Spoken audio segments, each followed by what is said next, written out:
各位觀眾大家好，歡迎收睇周一長談，我係馬思爾。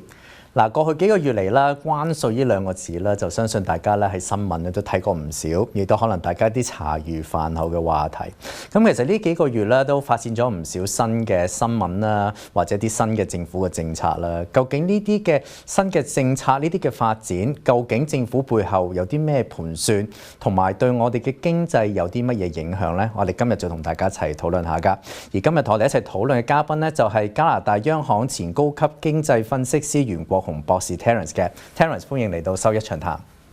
你好，你好，你好。好啦 ，Terence， 咁我諗大家講到關稅啦，其中一個所謂嘅大日子咧，就4月2號啦，今年。咁美國總統特朗普咧就話叫做解放日，咁全球都會打過關稅嘅。咁但佢哋咧就每個國家每個地區佢都做咗個唔同嘅關稅稅率，咁大家都討論過究竟佢點計出嚟啦。但係有一個好得意嘅措施咧，佢就話每一個國家至少咧都有叫做10%嘅基本稅率，佢英文叫 baseline rate。其實以你所認為咧，你會覺得點解佢會整一個呢個10%嘅 baseline rate， 而對美國經濟有啲乜嘢意思咧？嗱，首先咧，大家都要明白啦，即係點解有啲國家高啲，有啲國家就淨係10%咧咁。咁其實咧，嗰10%咧，最主要咧都係對一啲國家咧，其實同美國嗰個貿易咧係冇赤字嘅，或者個赤字基本上邊係零，甚至乎咧可能係有貿易盈餘添對美國。咁所以對嗰啲國家嚟講咧，佢就我唔理咁多啦。總言之，嗰啲咧就全部收10%。咁所以呢一個就係個原因，點解佢會整咗10%出嚟？就係有一大紮嘅國家，其實對於美國嚟講，唔係有貿易逆差，而係有貿易盈餘嘅。咁呢個就係基本稅率嗰個嘅定義啦。咁你話得出嚟個結果啲咩用呢？我諗啦嚇，其中一個最主要嘅原因呢，就係佢希望咧可以用呢一個嘅方法咧，係能夠對所有全球唔同嘅國家咧，都會有一個所謂嘅 negotiation， 即係談判。因為如果你唔放10% 嘅話咧，其他國家同你係有貿易盈餘嘅話咧，基本上面你就攞唔到任何甜頭㗎啦嘛。咁所以佢就一定要擺10% 落去，我唔理你點樣都好啦，你都要同我講㗎啦，都要同我傾㗎啦。咁我諗呢個係佢背後嘅原因咯。因為如果純粹係解決嗰個貿易嘅逆差嚟講咧，你係對呢國家冇需要有任何嘅所謂額外關稅或者對等關稅嘅，最多你咪喺譬如話鋼啊、鋁啊、汽車出口啊呢啲，即係你覺得好重要嘅重點嘅 sector 裏邊，你去有唔同嘅關稅咯。但係你基本上面冇需要一個10% 㗎嘛。咁所以我覺得最主要嘅目的都係為咗要佢哋嚟美國，即係好似求你談判咁呢一個嘅原因咯。即係可能成日都話特朗普係用一個商家嘅眼光去談判，可能即係為自己製造一啲談判籌碼嚇，聽落去會係咁跟住啦，我哋都睇到後續發展就係好啦，到最後好多就話好多國家啦，就話同美國開始講數啦，即係大家開始4月2號先開始傾。咁大約去到2個星期前左右啦，咁率先公佈啦，就話英國同美國咧就第一個國家就傾掂咗一個新嘅貿易協議。咁其實呢個貿易協議以你所睇嘅話，會唔會變成為美國同其他國家進行貿易談判作為一個嘅基礎呢？定係其實英國可能只係佔美國嘅貿易咁額太細啦？可能佢而家率先第一個做咗，但係可能其他國家因為可能佢哋嘅談判籌碼多啲，就變咗咧可能會攞到更加好嘅協議翻嚟呢？嗱，正我都講過啦。英國個基本嗰個稅率咧就係10% 嘅，咁即係代表咗乜嘢咧？代表咗咧，其實美國同英國之間咧嗰個貿易嘅逆差咧係好細，甚至乎咧係有少少嘅貿易嘅盈餘添。咁不過咧呢個咧就係講翻咧係嗰個所謂嘅貨品嗰個貿易。如果你加埋服務嘅貿易咧，其實英國咧係有少少嘅着數喺度。不過今天咧大家講緊咧，其實都係一啲最主要係貨物往來嗰個嘅關稅。咁所以從呢個方面睇咧，基本上邊咧美國係唔需要同英國咧有啲咩特別談判，因為其實嗰個貿易逆差唔存在嘅。咁但係調轉頭咧，英國咧係對呢一個咧係非常之重視。點解咧？因為你要睇翻之前少少歷史咧，英國脱歐之後咧，其實一路咧都好想拉攏咧美國嚟到填補翻同歐洲嗰邊嘅關係破裂嘅。咁所以其實佢一路以嚟咧都想同美國咧有一個所謂全面性嘅自由貿易協議，但係可惜咧美國一路以嚟咧都唔 show 佢嘅。咁佢今次咧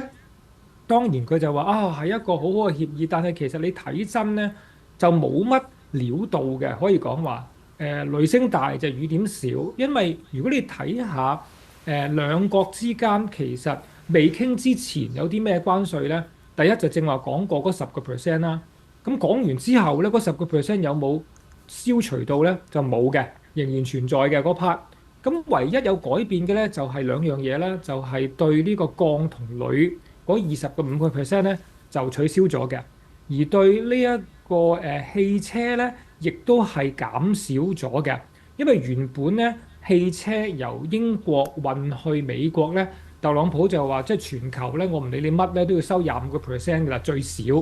咁英國咧其實咧有好多車咧就運去美國嘅，而美國咧亦都係英國車出口裏邊咧其中一個最主要嘅國家，咁啊亦都係對呢方面係有啲影響嘅。咁最後傾到個咩 deal 咧，就係話唔係25%啦，就係10%。不過呢10%咧都唔係話全部喎，淨係咧頭嗰應該係10萬部車。咁如果你問下英國而家有幾多車大約啦嚇運去美國咧，每一年咧應該係大約係13萬部到。咁所以其實仍然有部分嘅出口嘅車咧係要需要部分嘅關稅，即係保留嗰25%去嘅。咁不過所以最主要嗰個嘅所謂英國嘅得益咧，就係個汽車出口。但係對於美國嚟講咧，大家都知道啦，買幾多英國車咧，來來去都幾隻牌子嘅啫 ，Jaguar、Land Rover 啊呢一啲嘅車。咁所以其實嗰啲車嘅數量對美國整體嚟講咧係相對地少嘅，即係唔係一個好重要嘅嘢。咁所以雖然雙方咧喺政治上邊咧就講到話啊係一個好歷史性嘅一個協議，但係如果你睇下內容嘅話咧，基本上邊咧就唔係一個咁大嘅一個所謂一個咩貿易協議嘅。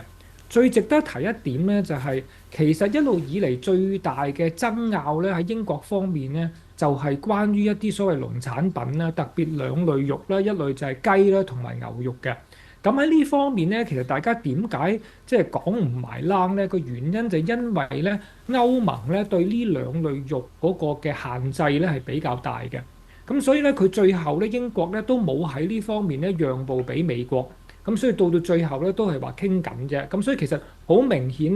咧，都有好多地方咧係中間着墨咯。即係其實可能某程度咧就係英國有求於美國，而仲係其實有好多嘢都仲未傾掂。不過希望咧就叫做將個星星跌人攞咗個彩頭先咯，可能會係咁講啦。咁啊跟住啦，講到英國之後啦，點都講下全球最大兩個經濟體就美國、中國啦。基本上過去個幾月嚟咧，基本上大家打嘅關稅率咧，基本上同大家禁運就冇乜分別㗎啦。其實但係即係喺大家唔睇唔同嘅評論啦，都已經聽過啊。咁最後啦，終於喺大概個零星期之前啦，咁啊兩國之間就話停戰90日。咁啊，但係咧我哋過去睇翻咁多個月啦，特朗普咧就指點解話要打中國關稅咧，就好多理由嘅。佢又話被中國打擊芬太尼不力啦，又話就偷美國知識產權啦，又話中國做多唔公平嘅貿易攻擊美國工人啊，打擊佢哋嘅美國工業等等啦。其實特朗普政府喺你睇佢嘅言行同佢嘅做事嘅方式，佢係全部都係理由啊，定係其實有啲只係一個虛招，去實際想達到啲咩目的咧？對中國，大家如果真係睇翻咧嗰場所謂新一輪嘅貿易戰咧，嗱首先咧呢一輪嘅貿易戰咧就唔係一個即係新事嚟㗎，因為第一輪咧其實對中國嘅貿易戰咧就要講翻佢第一任做美國總統嘅係咪？咁而呢一任即係再做第二任嘅時間咧，佢好明顯就加碼啦。咁如果大家記得嘅話咧，特別大家都喺加拿大住啦，咁所以第一輪咧其實就講緊一個 fentanyl 嘅。所以當其時咧就牽涉到譬如加拿大啊、墨西哥都在其中啦，係咪？咁啊加拿大亦都引起好大嘅迴響啦。咁對於中國嚟講咧，最初就係話10%嘅啫，咁後來就加到再加啦，即係10%再加10%，即係20%啦。咁後來咧跟住咧就加咗所謂嗰個 reciprocal tariff 啦。咁再之後咧就中國就回應啦、反擊啦，就話你幾多我幾多，即係有少少即係 show hand 咁啦，係咪？即係哦你落咁多啊，我咪照跟咯咁樣，即係無論你幾大我都唔驚你嘅咁。咁玩到最後就當然係晒冷啦，因為特朗普就你咁啊，我就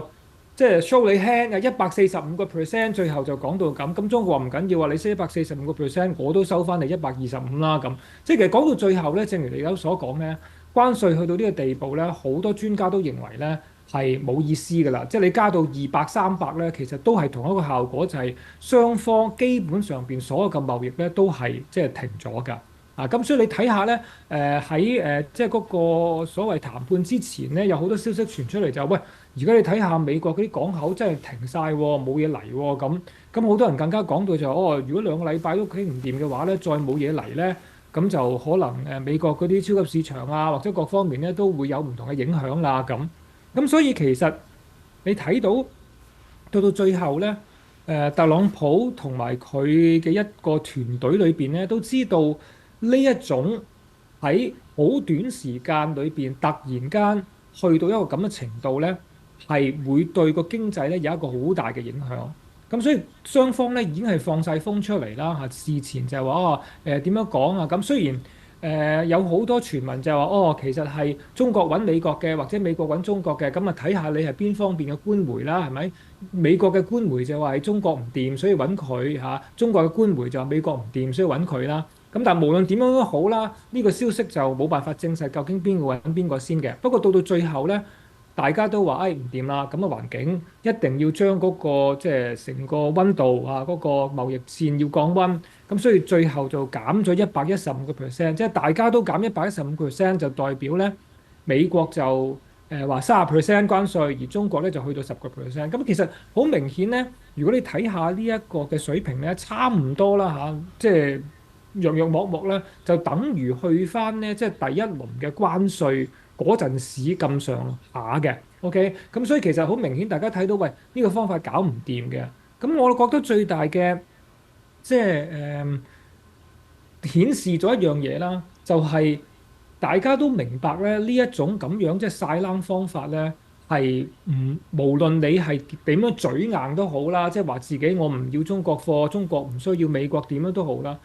係唔係喺現實裏邊咧？真係大家講到咁即係皮毛嘅事啊！對兩國嘅經濟，無論中國對美國都好啦，係非常嚴重嘅打擊啊！點解我咁講咧？因為大家要明白咧，呢個唔係淨係話大家需唔需要大家嗰個問題，而係因為你已經有咗嗰個嘅供應鏈。喺過去10幾年裏邊，無論你做蘋果手機又好，你啲電子產品又好，電腦又好，咩都好啦，其實係有一個千絲萬縷嗰個嘅 global supply chain，即係全球供應鏈嘅問題。如果你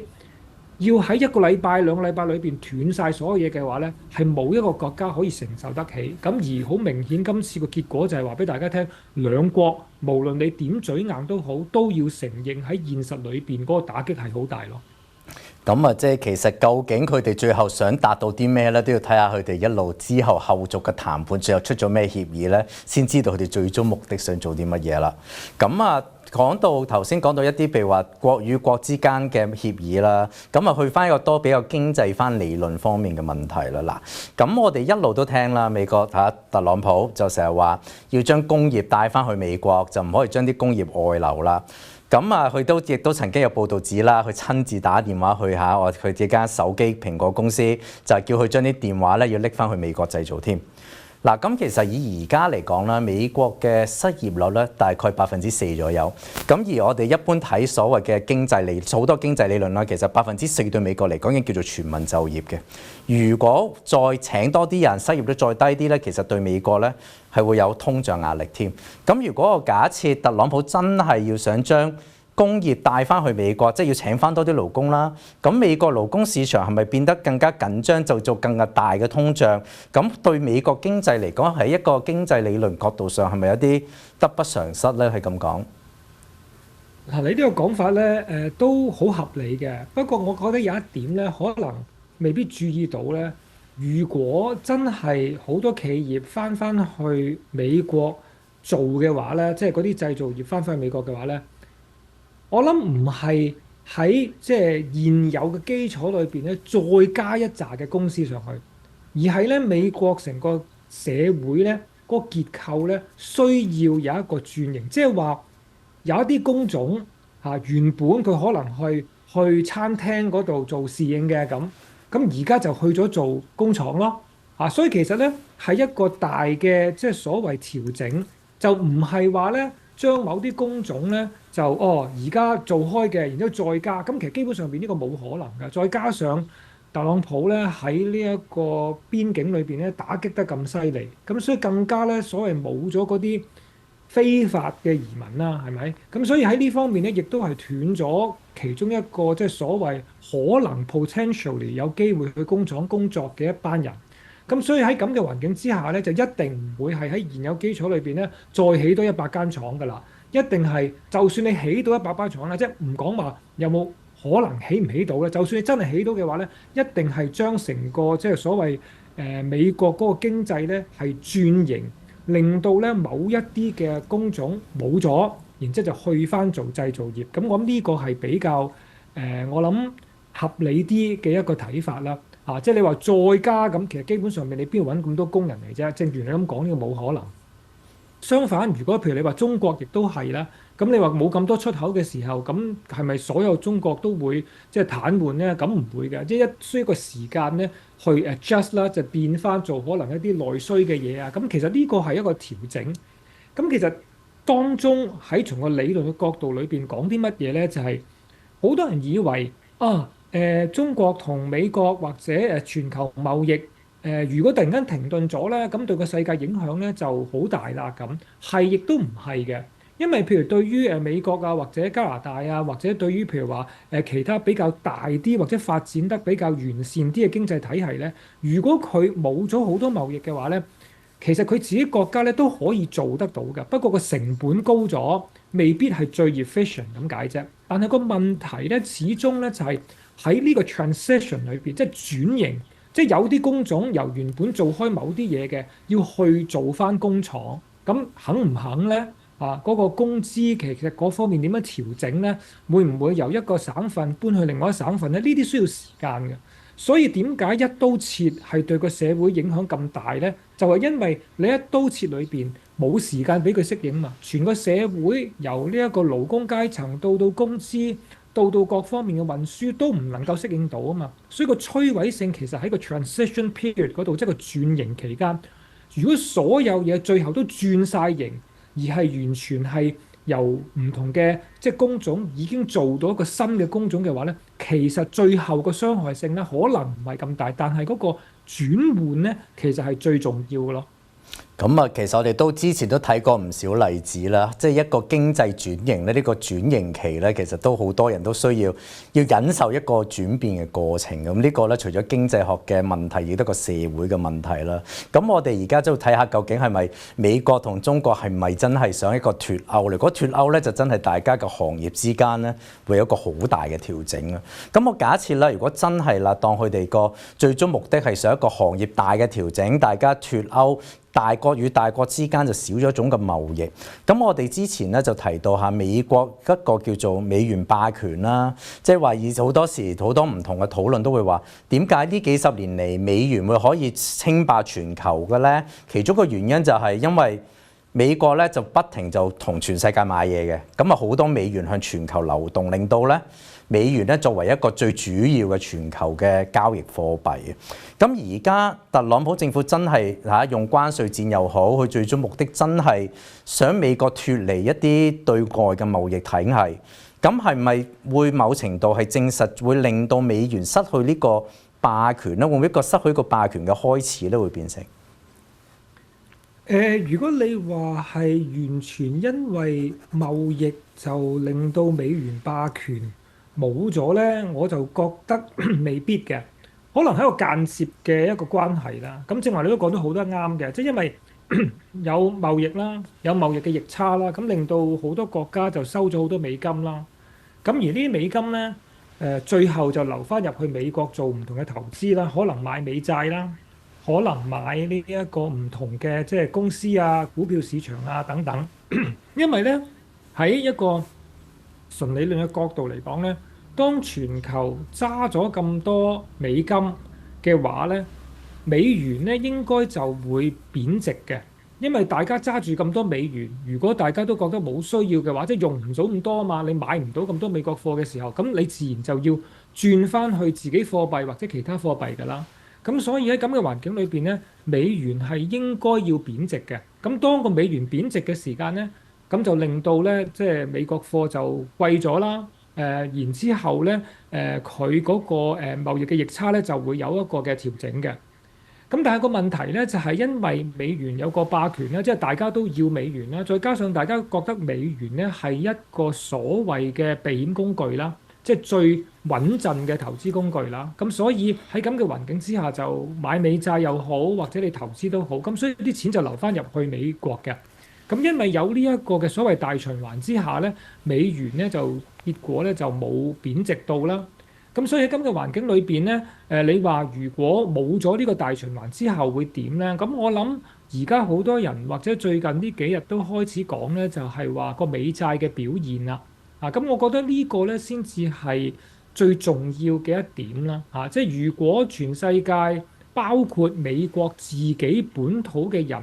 對美債嗰個信心，唔好話崩潰，即係呢個唔會喺短暫之間突然間出現一個好大變化。只要有少少喐動咧，其實對美國嘅影響已經好大。因為好多人都講啦，就係話而家其實美債嗰個息口嘅水平咧係比佢應該嘅水平為低嘅。點解咧？因為大家覺得美債係冇風險嘅，係零風險嘅。雖然佢而家最近俾人 downgrade 咗一個 notch 啊，不過呢樣嘢其實以前都發生咗。呢個係第三個嘅評級機構將佢調低咗一個 notch 嘅啫。但係整體嚟講，如果大家只要稍為對美債有少少懷疑，而呢個懷疑係反映咗喺嗰個利息上邊，以至到嗰個利息高咗，譬如50點子都好啦，其實對美國個負債個息口已經咧係有一個好大嘅影響。咁呢個就成為咗一個所謂嘅即係滾雪球啦，又或者一個即係死亡螺旋啦。你點樣講都好啦。咁我覺得其實呢一方面咧，先至係嗰個重點嘅核心，就係話整件事裏邊，大家會唔會對美元嘅資產同過去嘅睇法有少少改變咧？即係我強調，只要係少少改變咧，其實已經係可以滾動咗個雪球嘅開始㗎啦。咁所以呢個我覺得係好重要啦。暫時咧，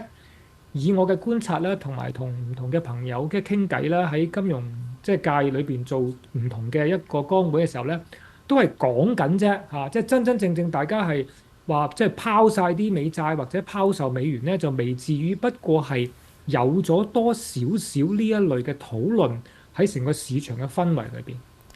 咁啊，頭先講到啦，美債係傳統上係一個叫做避險工具啦。咁其實好多時都會睇到之前譬如任何經濟嘅動盪啊，咁啊佢個資金咧就去晒美債啊，買美元啦。咁啊美債嘅孳息率咧就應該會低嘅。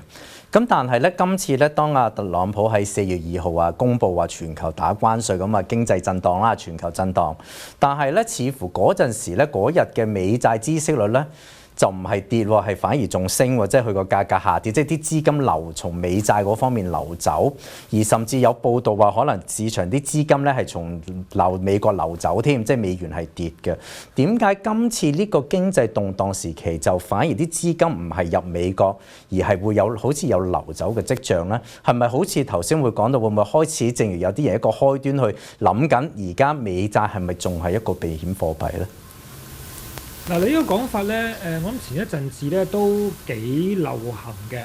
咁我諗有兩個嘅解讀啦。第一個解讀就係話大家都覺得美債而家唔穩陣啦，所以咧就拋售美債，特別咧可能係譬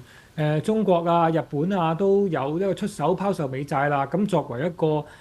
對特朗普嘅一個懲罰性嘅一個舉動又好，又或者一個反擊都好啦，咁呢個係一個講法。另一個講法咧就係話，因為大家覺得或者大家擔心啦，成個所謂嘅貿易戰啦，會引起一個全球嘅高通脹，有少少咧好似呢一個即係疫情嗰陣時咁啦。因為你供應鏈斷晒嘅時間咧，嗰個通脹自然就會升高嘅。咁會唔會因為呢個嘅對未來通脹嘅期望，所以反映到喺美債嘅孳息率裏邊咧？咁呢個都係有另外一個講法。不過咧，我想加第三個講法咧，俾大家去考慮咧，就係最近咧加拿大央行咧，佢就出咗一份嘅 report 嘅。咁佢年年都出嘅就叫做 Financial Stability Report 啦。咁呢個就係對全加拿大嗰個金融系統嘅穩定性咧，每年咧佢都作一次咧好全面嘅評估嘅。咁特別咧，佢喺嗰份報告裏邊咧有一個嘅圖表咧，都係講點解喺即係4月2號特朗普宣布咗呢一個對等關稅之後，突然間嗰個美國債嘅孳息率抽升咧，咁就有一個技術嘅原因嘅。因為當中咧牽涉到一種嘅衍生工具啦，就叫做 swap 嘅。咁就唔詳細解釋啦，因為都比較複雜啦，亦都對一般嘅即係聽眾啊或者觀眾嚟講咧，未必好有興趣去明白一啲咁複雜嘅衍生工具咧。咁簡單嚟講就係因為喺呢一個特朗普未上任之前咧，2008年之後咧就有好多條例啦，對即係全球嗰個金融嘅監管啦，咁就令到嗰個 swap spread 咧就越嚟越低嘅，咁甚至乎去到一個負嘅水平啦。咁當其時好多 hedge fund 咧，就見到特朗普上任之後咧，就覺得特朗普應承咧就會減呢一個或者減低好多所謂對金融業嘅監管喎。咁所以咧好多人就 take 咗一個嘅所謂 bet 啦，就係話可能咧個 swap spread 咧就會即係升嘅咁。所以喺咁嘅環境之下咧，其實佢係落咗一啲好比較重啲嘅一啲 leverage 嘅 position 啦。咁所以就令到咧個市場咧就有一個咁嘅環境裏邊。咁直至到4月2號一出嚟嘅時候咧，好多 hedge fund 咧就要 unwind 佢嘅一啲 positions 啦。咁所以咧就令到咧嗰個孳息率咧係即係上升嘅。咁簡單嚟講咧就係當日咧，除咗所謂大家出邊講嘅一啲原因之外咧，仲有一啲市場裏邊比較特別啲同衍生工具有關嘅 technical reasons， 即係技術原因咧，令到嗰個債息咧係即係喺嗰幾日裏邊咧有一個好明顯嘅升幅。咁所以而家整體嚟講，係咪話大家都好急拋售呢個美元或者美元嘅資產咧？從種種各方面嘅原因咧，或者嗰個因素去睇咧，都係一個講多過做嘅一個階段啊。咁究竟會唔會講下就好多人做咧？呢個就唔知啦。好啦，咁啊講頭先話啦，而家係似乎係暫時係講未有實際行動啦。咁啊去到下一輪就係、即係好多時，當啲人啦就話，而家可能美國搞個借個關稅出嚟咧，可能分鐘加速美國經濟嘅霸權衰落添。咁但係咧，就幾個禮拜咧，就阿股神啦 Warren Buffett 啦，就去喺佢嗰個佢嘅公司啦 Berkshire Hathaway 嘅股東大會啦。咁啊有人問到佢，即係佢對美國經濟前景點睇啦？咁啊 Warren Buffett 咧就仲係投緊一個信心嘅一票嘅。咁其實嗱，以你嘅理解，你覺得 Warren Buffett 點解對美國經濟前景會有一個呢個信心咧？佢覺得個願景，美國嘅願景係啲乜嘢咧？嗱，我諗咧，大家都要問一問啦。其實佢話對美國嘅經濟有信心咧，係講緊10年啦、5年啦、1年啦，定係幾多年嘅事咧？咁即係大概好多人咧都話關稅咧就會令到美國全面有一個嘅衰落啦。咁對於個睇法咧，某種程度上邊咧，我係贊成嘅。不過咧，我贊成咧就唔係代表話聽日經濟就會冧啦，即係唔係講緊咧美國有一個好突然嘅大衰退啊，又或者大冧市啊咁啦。呢個咧我冇水晶球，我唔知啊。但係我覺得大家好多時候都要明白講美國嘅綜合國力或者其他嘅嘢佢唔會突然間消失嘅。即係特別如果你睇翻過去所謂大國轉換嘅歷史咧，係一個好長好漫長嘅過程。就算你話美元霸權，美元喺金融裏邊嗰個地位唔會突然間即係好似發咗夢咁，第二日就突然間冇咗。呢個喺歷史裏邊唔會咁發生嘅。咁所以好多時候即係大家而家講嘅咧，就係喺情緒上邊咧有啲嘅反應，即係所謂一啲 soft data 咧，大家都覺得比較悲觀嘅，但係實際上邊咧又未完全出現到嘅。咁所以真係要睇一睇你係講緊10年之後啊，定還是1年之後啦。但係有幾多嘅data point 咧，可以大家去考慮嘅就係、最近都有一份嘅 report 啦，就係、問即係全球咯100個國家，接近100個國家咧，即係唔同嘅人，佢哋對美國嗰個印象係有冇轉變咧？咁樣咁好明顯咧，喺特朗普上場之後，特別係關稅之後咧，全球好多個國家對美國整體嘅印象咧係差咗嘅。呢份報告係好明顯係有一個咁嘅結果喺度。咁你話呢啲嘢其實重唔重要咧？咁某種程度上邊，我覺得都重要㗎，因為大家對個印象，如果印象係慢慢加深嘅話咧，好明顯喺你嘅貿易啦，喺你嘅無論你嘅投資啦，你各方面咧都會慢慢影響嘅。咁但係唔會話係一夜之間就會有一個突變咯。咁我諗呢個係我自己一個少少嘅睇法啦。